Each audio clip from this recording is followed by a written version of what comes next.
mean, one of the big things that I was reading some of the stuff, and this happened in Springfield, Ohio. It happened a year ago.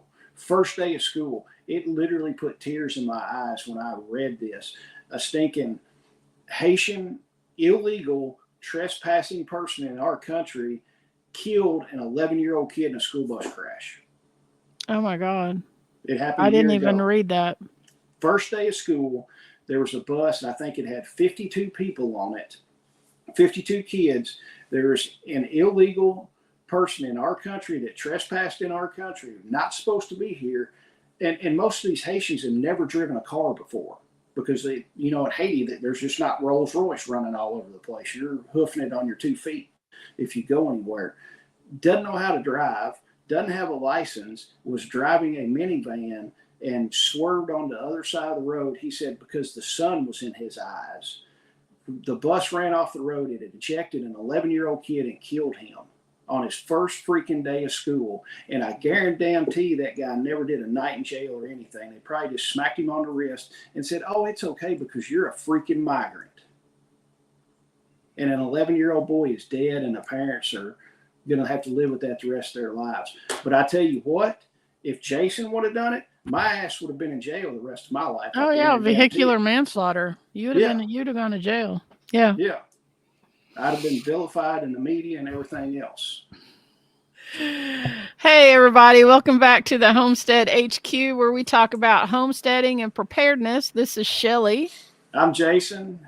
Glad to have everybody back. If it's your first time here, we're glad to have you. We'll get a little of the business taken care of real quick and get it out of the way. We've got a good episode tonight. We're kind of fired up about it and excited.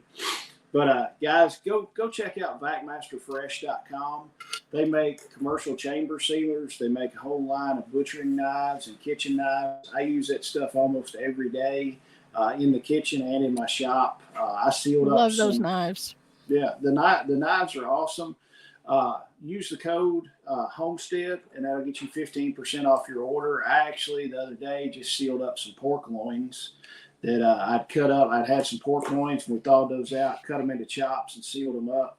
And, man, it just does a stinking amazing job on preserving your food to put in the freezer. And they're amazing. Go over there, use the code Homestead to get you 15% off. Shelly, what have you got going on at your place? Been doing a lot of canning. I think my fence is going to go in soon. Really?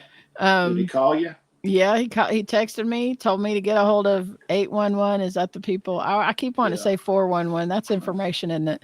Yeah. 811. I wonder if it still works. I wonder if he still calls 411. I don't know. But he told me to call them. So Randy contacted them and everything is good. We got the message, I think sometime last night, from all of the different companies that we had, like the water company and the electric company and all of them. So that's all good to go. And I sent him a text today with a little screenshot of everything being fine. And I want to say, I think he might start Monday. I haven't heard back from him today, but I think he might start Monday. So I might be getting a fence next week. I hope. That'd be great. Hey, remember when we used to call time and temperature? We would call just to find out what time it was and what the temperature was. So, up in Indianapolis, that was 7 sevens. If you dialed 7 times, you got the time and the temperature and all that crap. I wonder if it still works. I don't know. That's been years and years since I even thought about that. And that was on the rotary phone. Yeah. Most people wouldn't know how to use one of those nowadays. If you stuck it in a kid's lap, they'd be like, "What do I do with this?" Yeah, it's like, is this a toy? I saw this on Toy Story. Right. The little phone in Toy Story. But yeah, that's funny. It is kind of sad that people wouldn't know how to use it. I know. Oh, that is. I kind of miss that, like, ticking. You do it around and it goes tick, tick, tick, tick, tick, tick as it goes back. Oh, yeah. So what's going on your homestead? Not a whole lot. I've been busy as all get out with work, trying to get everything done on a job we're working on so I can get up to your house and work on your basement. So you've already said something to me about that. But other than It's that, all good. yeah. Other than that, just moving some animals around and stuff like that. General maintenance. I've not had too much time to do anything. I did mulch some trees the other day, or put wood chips around some of the trees. I'm trying to do that since the weather's broken. It's gotten halfway nice. I mean, I think it's 85 today, and the humidity was down. There's a good breeze, so I mean, it wasn't It's bad. starting to feel like fall in South Central Kentucky. My Yeah. mama would say, well, Indian summer is getting ready to happen because, Well, at some point it's going to like jump back up there in temperature. But maybe that happened. Was it last week? It was in the 90s. yeah. Like I was in Wisconsin and it was like 85 in Wisconsin. And I came home and it was hot here. So maybe that was Indian summer. Maybe we won't have to deal with that anymore. Oh, we had a ball game last night at a 6:45, 6:30 ball game right when the sun was going down, kind of thing. And I threw on a light T-shirt, and I was like, I do not want to put shoes on. I had work boots on all day. I was like, I'm going to wear my flip flops. So I wore my flip Bet you flops. froze. Man, my feet were like icicles. And my brother's sitting there, and I got them propped up. I'm kicked back with my feet on the fence. They're freezing cold. My brother's like, "Are your feet not freezing?" I was like, "They went numb. I can't feel them." There you go. But at least I had on a long sleeve T-shirt, and I was like, other than that, I was fine. But it got. I think it was. I looked at like 5 o'clock this morning or something. When I got up, I looked. We've got a thermometer outside, and it said 49. I was going to say it's getting down in the 50s here. Yeah. When I go out in the morning, because I get up at like 4:30 in the morning and I go out and feed, well, I have to put a jacket on now when I go out and feed. And it's cold outside. Yeah. I'm thinking maybe in a couple weeks, if it's cool, we might put a lamb in the freezer. So We need to put some hogs in the freezer out here in Edmonton. I need room in my freezer to put pigs in the freezer. I mean, I've got room to put one, maybe two lambs in the freezer, but that's it. Well, Wilma's so big, I think I could probably divvy her up between my girls. Yeah. There's going to be a lot of meat, but those two boys, I haven't, I don't know. I've tried to talk to Randy about, keeping them for dog food. He's not real keen on that. I don't know why he's not real keen on that, but I don't know. I don't know what we're going to do with them. I know that they're going to, go somewhere, but they're not, I don't know if they're going to stay here. You might just have to make chorizo out of them. I've decided I'm not making anything out of them after, is it Mark? Is Mark the guy that came to the homesteading meetup? After I talked to him, he's the one that pretty much convinced me that they just need to either be dog food or go, somewhere else. I'm not going to mess with it. Sell them, see if you can get $50 a piece out of them or something. I could do that, I guess. But I don't even know. Like they're so big. How I don't even know how I would. I don't know. I don't know how I feel about somebody else coming over here and killing them here, and without me help. I don't know. I gotta think this through. Sell them live for $50. Yeah, but how am I gonna get them loaded up? That's on them. Well, I don't know. Well, I tell you, if this bull calf sticks around much longer, I'm just going to eat him. You need to figure out a way to hang that meat and let it age. Yeah. I mean, maybe if it gets cold enough, and then, if we could like hang him up in your shop and wrap plastic loosely around him or something, maybe that would work. You can do it. I've seen one of my buddies would hang a deer, and he would wrap it in a cheesecloth with red pepper flake on it, and the red pepper flake would keep the flies off of it. Well, I mean, if it's cold enough, you don't have to worry about flies because we butchered a hog one time, and it was like I want to say 35 degrees outside, and we let that thing. We cut it in half. We eviscerated it and all that, and cut it in half and let it hang in our barn overnight. Yeah. And the next day, when we went out there, it was so much easier to cut that thing because they're easier to cut to piece out when they're really cold. Oh yeah. So, I mean, but when it's cold like that, you don't have to worry about anything messing with it. But now I got chickens that run around in my barn all the time, and the chickens would be getting up on it and stuff. So I can't really do that now. Oh yeah. I'm honestly thinking about, really getting out of the cow business and just doing chickens, lamb, and pigs. and not messing with the cows, just because I can run, as far as cows, I can run 4 to 5 sheep for what one cow is going to eat. Right. And that, and it'll just make it easier to rotate everybody around. I can keep grass growing a lot better and stuff like and that. lamb tastes just as good as beef. And I mean, don't get me wrong, I like a good steak, but I really like lamb too. I mean, to me, it's comparable.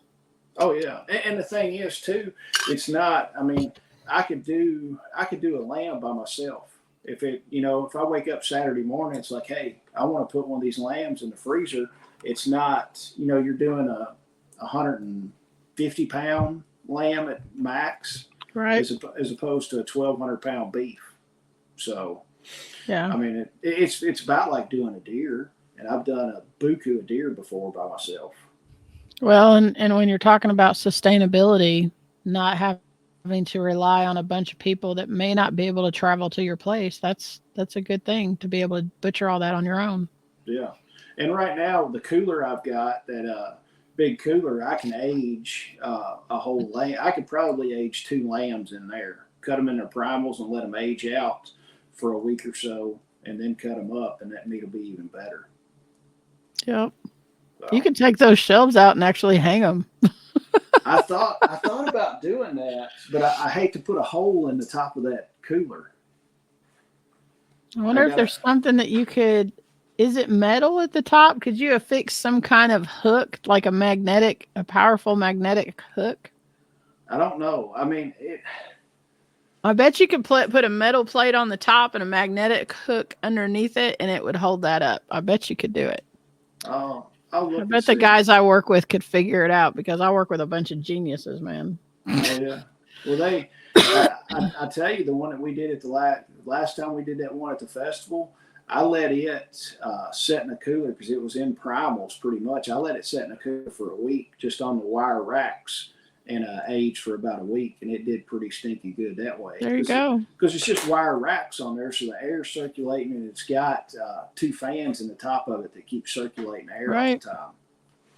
So we might just do that, and then I don't have to MacGyver a bunch of crap. So that's cool. Yeah. But that's what we got going at my place. And hopefully your fence will get in pretty soon. Would be nice. God, I hope so.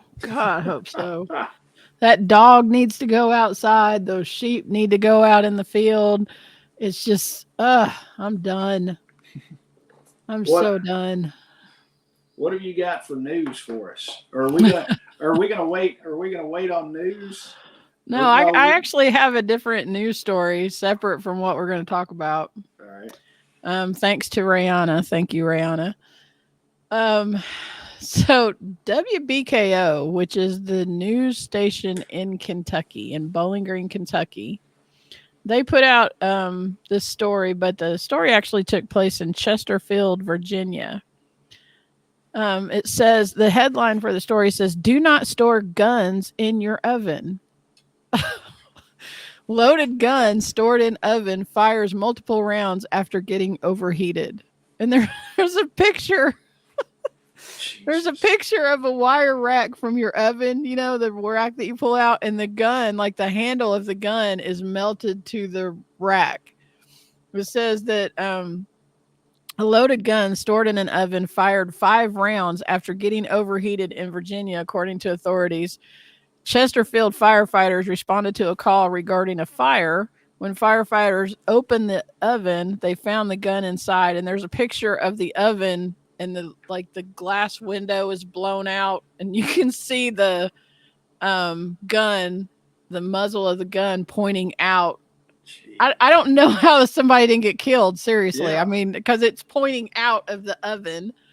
And not only that, they, those like the Pampered Chef pizza round, those stones that you make pizzas on, that is sitting on top of the gun.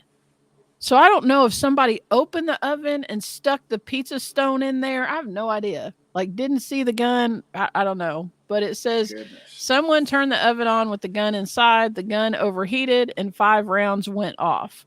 Please do not store guns or anything else in your oven.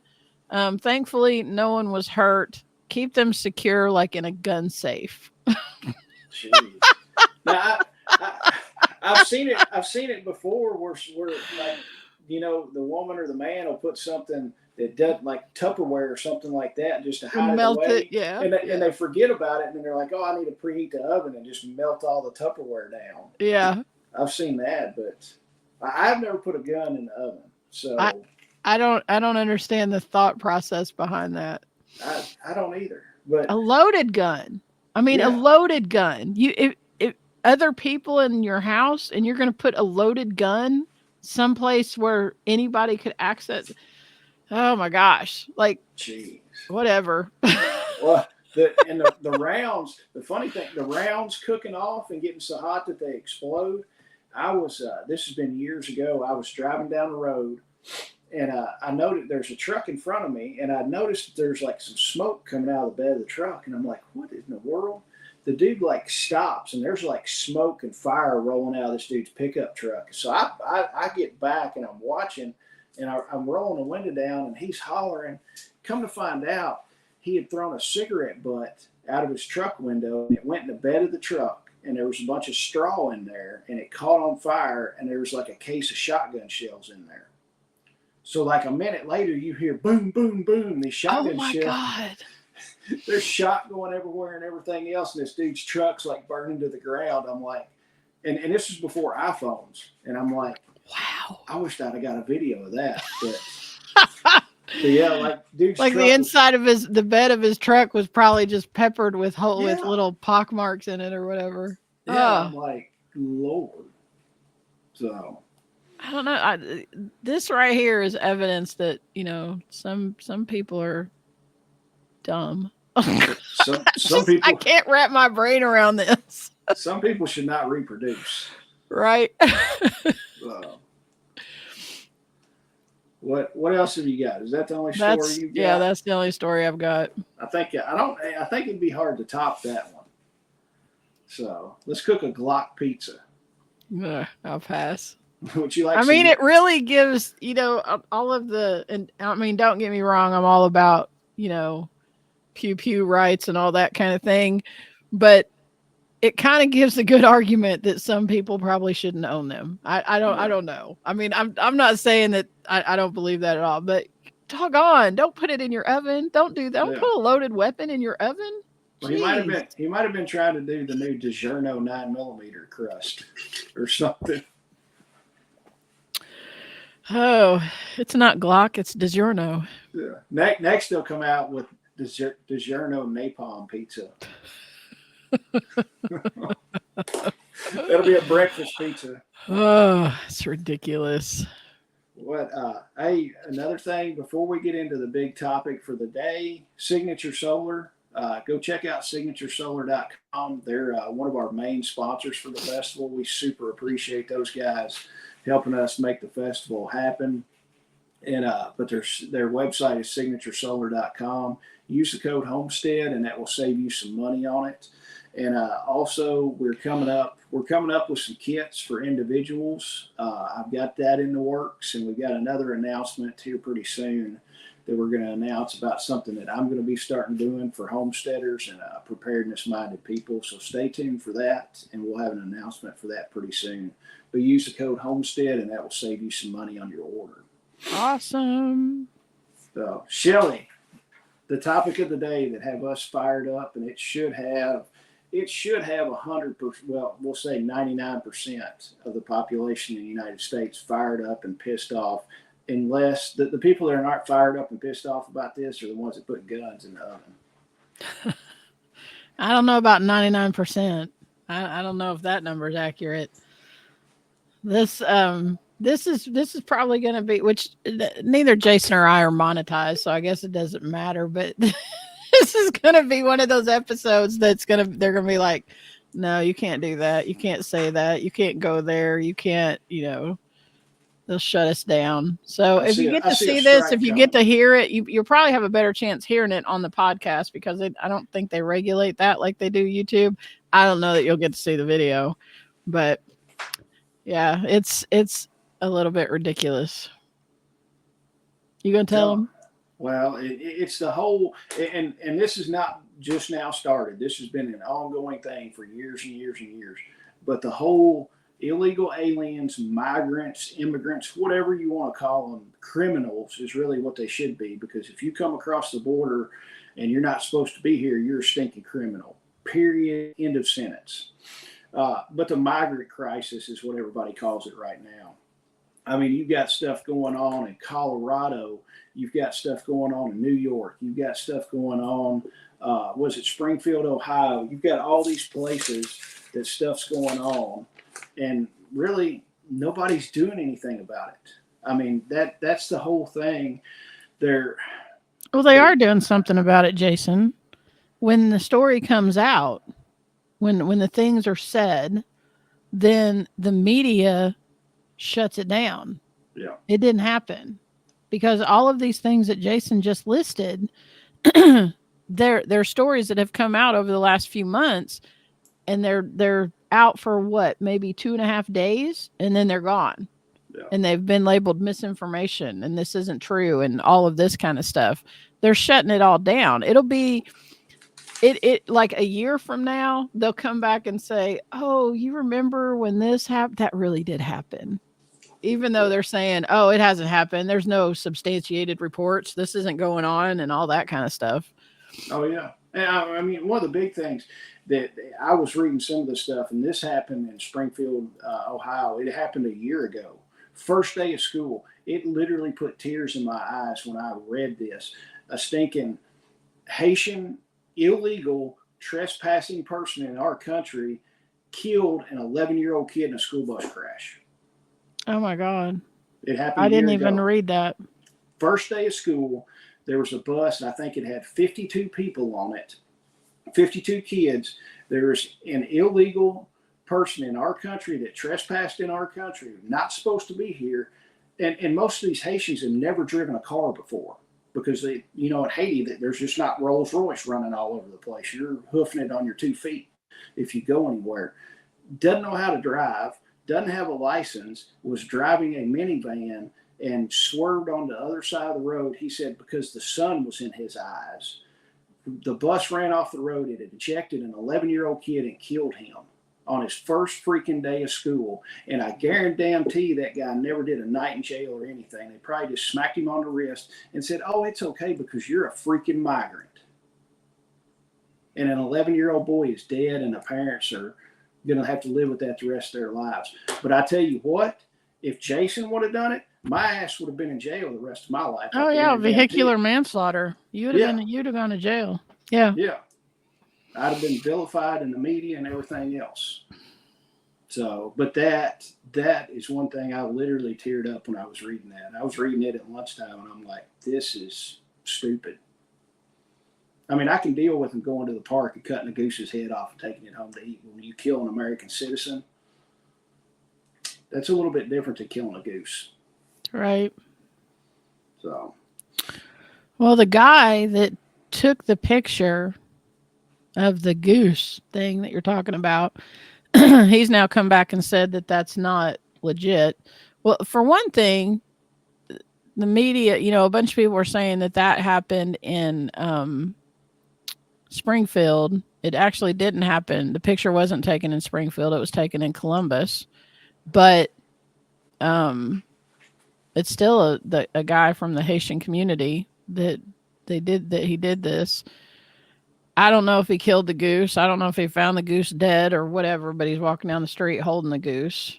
The thing about this whole thing is, though, in Springfield, and the media is trying to say that none of this is happening, that they're trying to blame, they're really going after J.D. Vance and saying, that was he the senator in Ohio? Yeah, I think so. Yeah. They're saying that, he's blowing all of this out of proportion and, trying to bash all these people and everything. There's videos. There's a video of a woman eating the neighbor's cat. Yeah. There's police footage of that. They are coming back and saying, though, that didn't happen in Columbus. That happened. That happened. Or they're saying that didn't happen in Springfield, but there was like a town hall meeting in Springfield where several of the residents got up and voiced their concerns and their, outrage about everything that's happening in their community. So the media may be coming back and saying, well, all of these things that you're citing that they're not legit, but that town hall meeting that all of those people were there and raising Cain about this, that's legit. Yeah. That's, that if they're getting up complaining about the stuff going on in their community, just like, I'm not there, you're not there. What's the truth? Yeah. But, if that was happening here where I live, I would go to a town hall meeting. I would be raising my concerns about that. And that's what those people did. And I truly believe that, like I said, a year from now, it'll start coming out. Well, you remember when we said that wasn't real? That really was real. That was really happening. I mean, the media just sucks. It absolutely sucks. Yeah. And so what is it? Governor DeWine or DeWitt, or, I mean, he's a freaking idiot anyway. The one that's in Ohio? Yeah. Yeah. Like, I was looking at some of the stuff. The population of Springfield's like around 58 to 60,000 people, and somewhere around 15,000 to 18,000 Haitian illegals have been flooding that town. Yep. The governor said, and he was looking, and he did a news conference Tuesday is when he did this. He was saying that he needs around $2.5 million to expand primary health care and road safety. So there is something happening. Yeah. They're trying to say, the media is trying to say that it's all good. Nothing to see here. Everything's fine. But you've got the governor of Ohio saying that there are things happening. Yeah. I mean, just like you talking about this kid that got killed on the bus, that's, I don't know. So the taxpayers are going to spend $2.5 million on illegal immigrants that are criminals in this country when we have kids being raped and molested and we have homeless veterans sleeping on the side of the street. All right. That sounds like an awesome plan to me. One of the videos that I saw had a guy from Springfield that his automobile insurance doubled. Yeah. It was like 2.5 times more. It went up to like $420 a month. And so he goes back to his insurance company and he's like, what is happening? Why is my insurance so high? And they said it was the cost of doing business in his area. Yeah. Where he lives, because there's all these wrecks and stuff happening. Like you said, they don't know how to drive. There's all these wrecks happening. They don't have insurance. So you have uninsured motorists that's paying out all the time and all that kind of stuff. And so all of these residents in this area are footing the bill for this. Yeah. I can't imagine. That's a car payment, more than a car payment. It's ridiculous. Yeah. And then think about first the insurance is the car insurance is going to be the first thing that goes. Your car insurance is going to go up, and then you're going to have increased crime in the area. So then your homeowner's insurance is going to go up. So then you're paying double price on your car insurance, you're paying double price on your homeowner's insurance, and then I guarantee your property value is going to go down. Right. So that's a triple whammy. It's like, man, you're getting screwed 3 ways to Sunday on that deal. Yeah. So. But then what about when all of these residents just decide I've had enough and they move out? Well, they won't. I mean, they're comfortable there. I heard that they. No, I'm talking about regular people like us. Oh. What about when they're just like, I'm fed up. This is overtaking my city and I don't want to do this anymore. And they just move out. Who's going to foot the bill then? Yeah. I don't understand why. I don't understand why government agencies. Well, I guess I kind of do understand why, but I don't get why they think it's okay to crap all over the people who are footing the bill, the middle class, and everybody else just gets a free ride. They give them whatever they want, just like the $150,000 they're given to illegal immigrants to buy houses in California. I mean, there's like fair housing laws that are being broken out there with that crap that they're doing out there. And there's going to be a problem with that. They're going to be doing lawsuits and everything because of that. But why are they crapping on the people who are footing the bill? Because it makes no sense to me. To get votes. That's what it is, to get votes. Because the average American citizen is happy to get up, go to Starbucks in the morning, do their 8 hours in a meaningless job, not get anything out of it, go home, eat dinner, watch Netflix, and watch freaking football. And if that happens for them, they could give a shit less what else goes on. I mean, it's a whole bread and circuses deal. I mean, and I've always said, you're going to see a mass rise up when Starbucks goes down and you can't get your Starbucks and you can't turn on Netflix. Then some people are going to wake up. Or cell phones shut down. Cell phone shutting down will cause a mass rise up. Oh yeah, because then you can't pre-order your Starbucks or pre-order your Chick-fil-A. So the apps will be down. They're like, holy crap, I can't get my Frappo Latte crap, whatever, from Starbucks. And don't be bad mouthing the chicken minis. Well, I don't badmouth the chicken minis. That's the Lord's chicken, man. What are you doing? Hey, I still want to, and I got this off the internet. It's not original. I still want to open a chicken place right beside Chick-fil-A and be open on only Sundays and call it Side Chick. And just see what happens. Oh my gosh. So, but no, I'm not bashing the Lord's chicken. It's not my favorite, but I will eat it sometimes. I love chicken minis. I don't really go there for anything else. And they're going to be putting a Chick-fil-A in the town that I work in. In Glasgow? Yeah. Really? Yeah. So it's supposed to be there in May of 2025. Oh, heck. My brother eats Chick-fil-A all the stinking time. But I love it. The chicken minis, it's all about that sweet biscuit roll thing that they put them on. That's what makes it so good. Well, I mean, give me a 10 count, man. Hey, I'll tell you who's got a decent gravy and biscuits, and I'm a gravy and biscuit connoisseur, is Dairy Queen. They've actually got decent gravy and biscuits. This is some redneck podcasting when we go from immigration to biscuit and gravy. Because that's how we roll up in here, man. Yeah. But now I have a straight white milk gravy. Don't put sauce into my freaking gravy. That's nasty. You know what my favorite is? Chip beef gravy. I love chip beef gravy. See, I just like plain white milk gravy and be done with it. Chip beef gravy or bacon grease gravy. I'm all about it. Wow. And then my mom. So back to the topic. Let's get back to the topic. All right.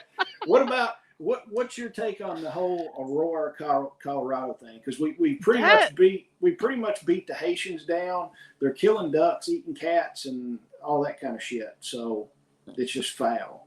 The Chinese people that run the buffet are going to be mad because there's not going to be any cats left. But you're just on a quest to piss everybody off, aren't you? Yes. Okay. So the whole Aurora, Colorado thing.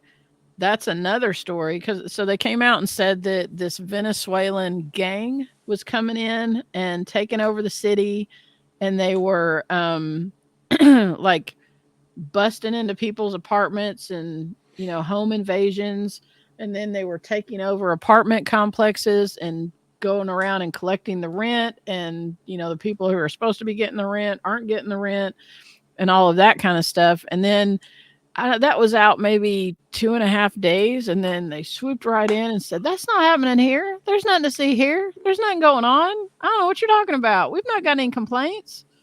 So I don't know. I mean, who knows?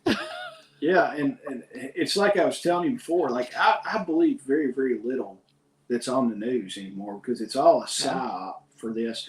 I'm not in Aurora, Colorado. I don't really know what's going on. I think there's some merit to it. It wouldn't surprise me a bit if these Venezuelan gangs have actually taken over an apartment complex. But then I saw something last night. I was scrolling through and something caught my eye, and I wished I'd have saved it, but it was on Yahoo News.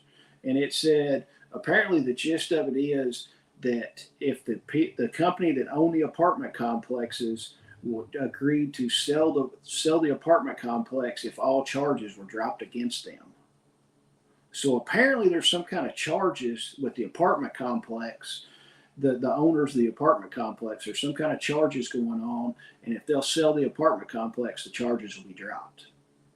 So are they saying that the apartment owners are like slumlords or something? I think so. I think there's a lot of violations and stuff like that have been going on for a while, and I'm not. So are the Venezuelan gangs like Robin Hood? Like they're coming in and helping everybody else? Is that what they're putting out now? More like Cheech and Hood or something. Well, dude, come on, just stop. Jeez. I very seriously doubt that they're like Robin Hood. They're robbing people in the hood, but well, I mean, it kind of makes it sound like they're trying to make a better place for the people who live in the slumlords apartments or something. I don't know. I don't know what it is. I just know that. Do you know Senator Kennedy? Yeah. Not the guy who ran for president, but Senator Kennedy. I want to say he's from North Carolina or South Carolina or something like that. The dude is absolutely hilarious. If you ever watch him, he's so hilarious. He put out a tweet that said, or an X, whatever they call that now, that said that the administration that's in office right now, in the first year, they signed 300 executive orders. 300 executive orders in the first year to open the border, open our southern border. 300 executive orders. I mean, and now they're saying, oh, well, maybe we need to build a wall. Maybe we need to have a wall. I'm just like, you think? Yeah. But at the time, they were opening up the border and going like, come on in. It's good. The water's fine. Get on up here. All of that stuff. And I don't know. Like you said earlier, we've got, vets that are homeless. We have people that need help here, and our tax dollars are going to pay for all this. When will it get to the point where I can specify where I want my tax dollars to go? Because there's a lot of crap going on in this country that I don't agree with, and I don't want my money going for that. There's so many things that are wrong with it, and y'all go vote. I mean, seriously, in November, if you're not registered to vote, go. There's still time to register, right? You can, like 6 weeks before or something like that. I think so. You can still register. Go vote. If you're 18-year-olds or 18-year-old or older, go vote. It's your duty to do that. Or go pick some dead person out of the graveyard and vote for them. All the Democrats do it. When I first moved to Kentucky in '94, the town that I lived in, the primary that happened in May, there was a big scandal back in '94, and it was because dead people were voting. I remember asking and back then I didn't vote. I wasn't registered to vote. We had just moved here, and I wasn't registered to vote in Kentucky. I had voted in Indianapolis, but I remember going over to my mom's, and I was like, what the hell is happening here? What, you got dead people voting? What is that all about?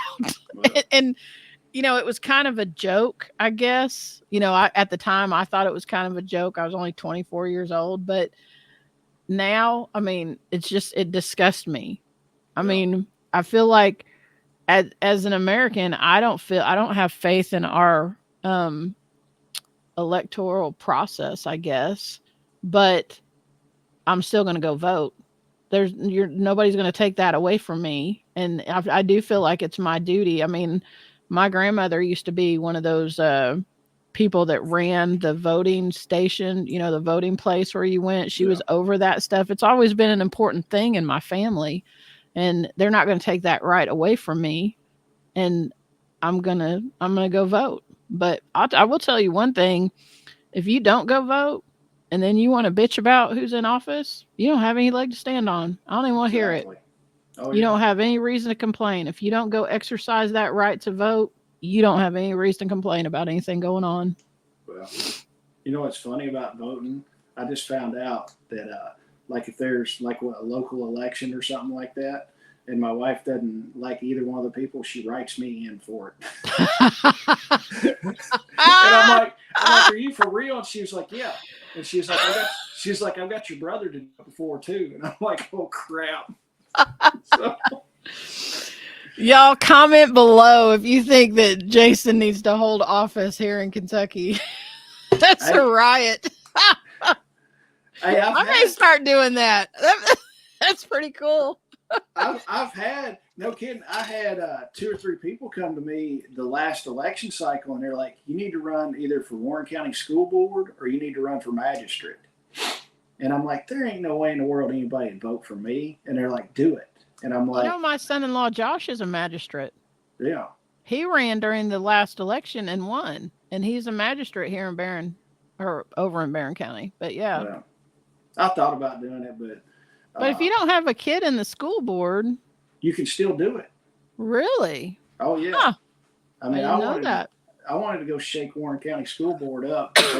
I probably would have lasted about 30 minutes when I started dropping F-bombs and stuff like that. But I'm sure you would have. They would have escorted you out of the building. Maybe your friend who is the county sheriff would have to come take you out of the building. Yeah. Be like, Brett, come on, be easy with me, man.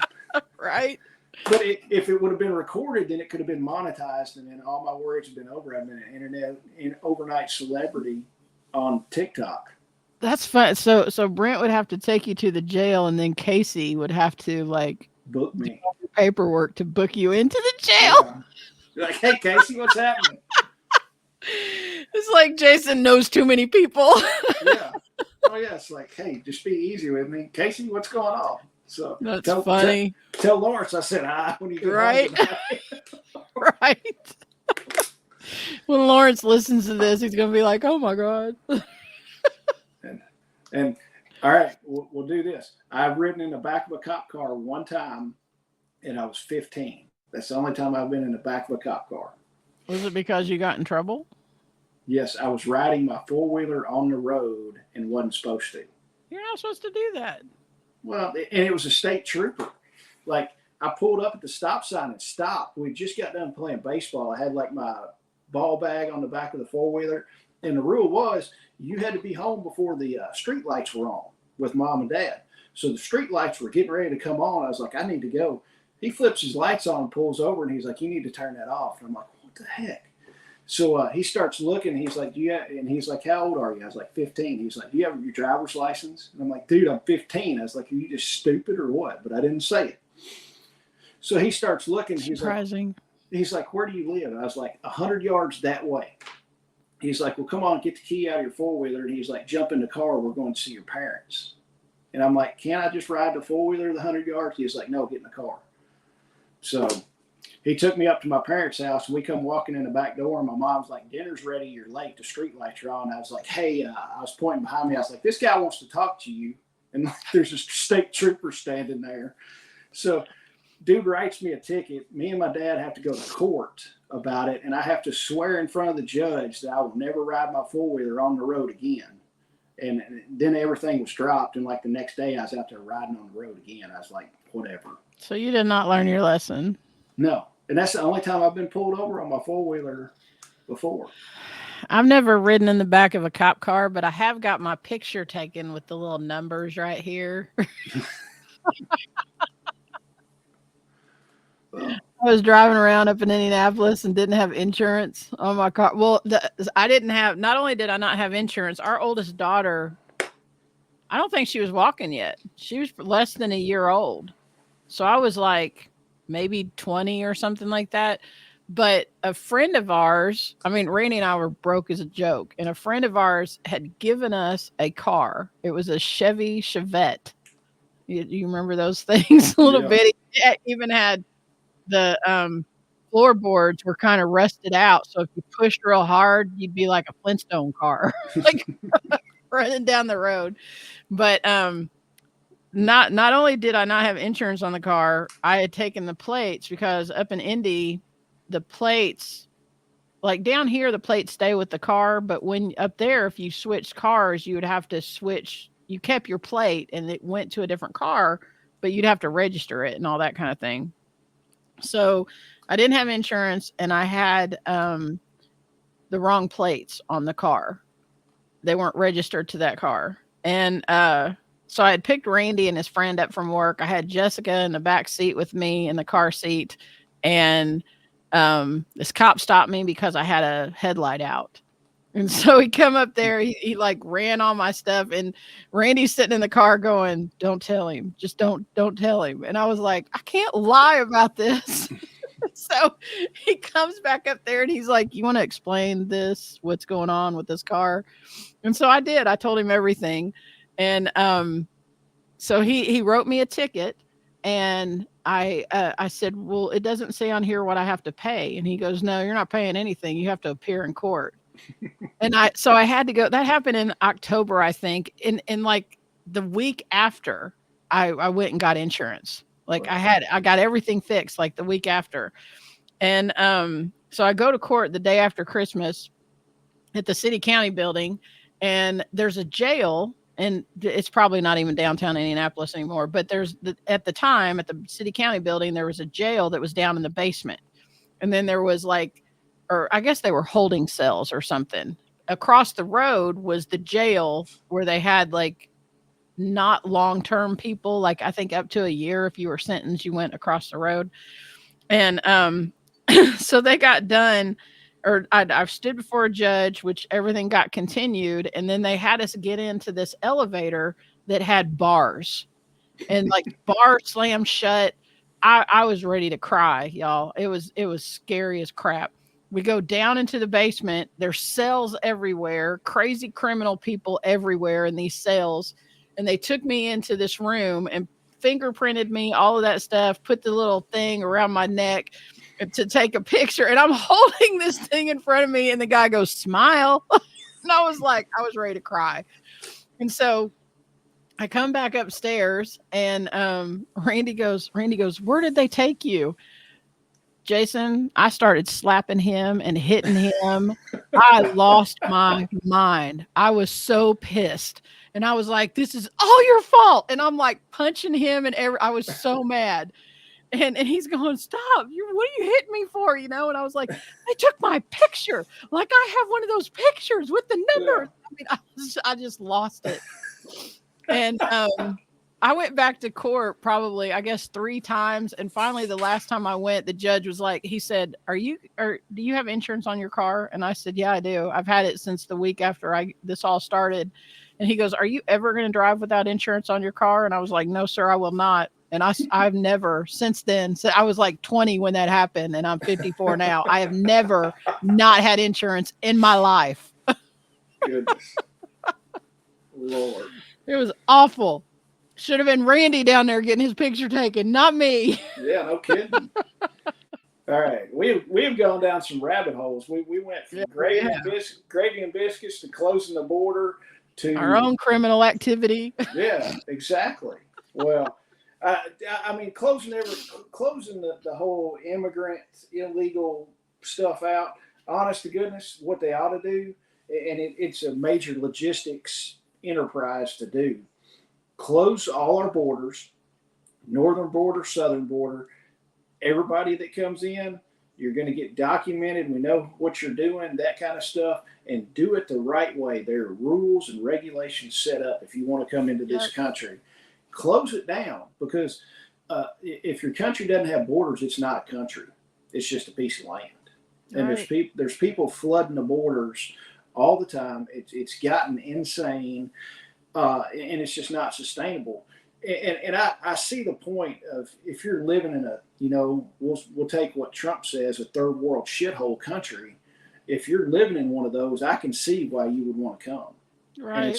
And it's but like, do it right. Do it legally. Do it the legal way. And I have no problem, the legal way. It's like one guy said, the easiest way to stop the people from coming into the U.S. is stop the incentive programs. If there's no incentive for you to come, then there's if I don't have an incentive to get up and go to work every day, I'm not going to get up and go to work every day. So cut off all the free crap. And it's crazy that these people are getting so much stinking money every month and all these free benefits. I mean, they get free health care, free dental care, debit cards loaded with cash when like I said before, driver's licenses to be able to do whatever they want. Yeah. Yeah. I mean, heck, they'll probably give them some free cars too. And I know that there's probably, our podcast isn't big enough to get a lot of, stuff, but there may be some people with some opposing views that make comments and that's fine. Everybody's allowed to have their view. I will say this, this is how I feel about what's happening in my country. This is how Jason feels about what's happening in this country. We're voters, we're taxpayers. I kind of feel like without people like us, you can't support the system. Even though I do feel like the middle class is disappearing, we're the ones that support the system. I mean, Randy says all the time, I got to get up and go to work because I got bills to pay for other people kind of thing. But you can say whatever you want. If you want to argue or whatever, it's fine. Make the comments, say whatever you want to say. It's probably not going to change how I feel. No, I mean, I'm pissed about this. I'm pissed about the fact that, I know people. There's a new guy where I work, and he has spent a buttload of money. He's from Germany, and he has spent a buttload of money to become a U.S. citizen the legal way. Yeah. And I don't have any problem with that. I mean, the money that he spent is insane, but it's not, do it the legal way. It's just, and honestly, I feel like the reason that our borders are being flooded is because illegal immigrants are illegally voting in this country. That's yes. What I think it is. They're being given things and they're beholden to the people who are giving it to them, and they're voting in this country, and it's all corrupt as hell. Yeah. And there's no doubt that they're voting. I mean, that's proven that they're doing that. And I mean, my argument for that, if somebody came in and said, "Hey, Jason, you're the biggest jerk bag I've ever seen because you don't want people coming to this country," I'll let people come legally and have no problem with that. My counter argument is, what benefit are they giving to our country? They have no benefit. They have no benefit to the United States of America. If you come over here illegally, you're sucking off the teat of the American taxpayer. If we're having to give you $1,500, $2,000 a month in free health care, you're not contributing to the American economy. You're sucking off the teat of it, and you're just a liability. You're not an asset. So absolutely. What are these people bringing to our country other than crime, killing cats, killing American citizens? What are they bringing over here? They're not doing anything. I mean, we could rant on about this and piss everybody off if we really wanted to. Yeah, let's wrap it up before that happens. Give us the homestead tip of the day. Have you got? Wait. Is the homestead tip of the day how to skin a cat? No. Okay. It's probably very similar to a rabbit, though, wouldn't you think? But anyway, I digress. Homestead tip of the day brought to you by Hickory Ridge Soap, 2oldcrowshomestead.com. That's where you can get that amazing soap. The tip of the day is continually simplify your life. Don't make things harder for yourself. Continue. And I'm in this, like, I'm doing this right now. I'm going room to room, getting rid of stuff. But even in how you do your processes on your homestead, simplify it. Make it easy for you. It's all about setting up zones and making sure you have things where they need to be. And, if you have feed, put it where your animals are at. Make sure that you have access to water close to where they're at. All of those things make your life easy. Continue to simplify your life. That's my tip. Oh, yeah, that is. I mean, the more simple you got stuff, the better off you are. I mean, I would like to simplify a lot of stuff in my life, but I can't right now. Got too much stuff going. And then before we hit on festival stuff, if you're in Springfield, Ohio, or Aurora, Colorado, you might need to go visit caliberarmor.com, and you can save 10% on your order if you use code Homestead10. So you might need some body armor if you're living in one of those places. Or, hey, if you are living in one of those places, comment on this video and let us know. Are we completely off base? Is the stuff happening or is it not happening? Let us know. Yeah, and Caliber Armor has some good sales going on right now, so you could probably save over 10%. If you're in that apartment complex, you probably need it. You needed it a couple weeks ago. So you probably need some pew-pews too, just saying. That and some flashbangs and stuff like that. So, yeah. Shelly, get up. We got a new speaker coming to the festival that you just told me about today. I did. So do any of you all hold on a minute. Wait. Talk about something, Jason. I'm looking for something real quick. Do any of you know Cheech and Chong? Because that kind of goes with what she's going to talk about.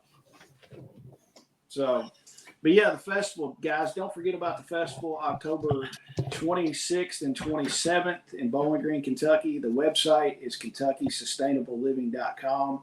Go ahead and do us a favor. Use the code email25. You can pick your tickets up for $25. Get your tickets ahead of time because that helps us plan and know what we've got going on. Planning for everything. Also, we've got 4 workshops the day before. Those are paid workshops that cost extra, but the $25 admission to get in for the weekend gives you access to all the speakers and all the vendors for Saturday and Sunday. The only thing extra are the classes on Friday. So tell us about our new speaker. Have any of y'all read this book? Is that backwards? The Boy in 7 Billion is what the book is called. This Callie Blackwell wrote this book with Karen Hockney, and this book is about Callie's son. On the back it says Darren Blackwell was diagnosed with a very rare form of cancer, with 2 very rare forms of cancer, making him 1 in 7 billion. Like the only time that this has happened. There's 7 billion people on the planet. At age 14, after 4 years of intensive treatment, he and his parents were told that there was no hope of survival. Callie went on to find alternative forms of medicine. And she, this mama fought for her kid. Unbelievable. This story is unbelievable. They tried to arrest her. Actually, I think they did arrest her. They actually got to the point where they were planning his own funeral and accepted that they had reached the end. But she made the decision to take him to see another doctor, and through alternative forms of medicine, one of those being marijuana, they were able to save his life, and he's still alive today. Her story is absolutely incredible. Callie's going to be there talking not just about the story about her kid, but she's going to be talking about, things having to do with your health and getting that straightened out and not being stuck with big pharma and all of the stuff, all the chemicals that are in our food. She's going to be talking about a lot of that stuff. You'll want to come hear her story. It's absolutely incredible. So. Yeah, I'm excited about meeting her in person. I've talked to her before, and she's an amazing person. And her story, I've listened to the story, listened to her talk about it on several different podcasts, and it's amazing the whole story. And I've just caught pretty much the Cliff Notes version of it. I haven't read the book yet, and I'd like to read the book sometime. But yeah, she's going to be there. I'm excited to see her. We've got a bunch of great other speakers coming, a bunch of vendors, just too much stuff to list, honestly. We've got great workshops on Friday. We've got demos going all day we got demos going all day on Saturday and Sunday. Yardbird is going to be there doing chicken processing, showing the actual guy that works for Yardbird will be there doing that. It's going to be a great time. Get your tickets because the ticket prices will go up to $35 here in the next little bit. Probably first of the month, they're going to go up to $35. but still $35 is a cheap price to pay to get access to all these vendors and speakers and all the knowledge that's going to be there. Yep. And you'll have access to everything on Saturday and Sunday. There's not any extra fees for those days. There's extra fees for the workshops on Friday, but everything Saturday and Sunday, you'll have access to all of that. All of the demonstrations, all the speakers, the chicken processing, all of that stuff. You'll be able to do that for the price to get into the door. Yeah. All right. That's about wrapped it up. We will see y'all next week, and thanks for watching. Bye.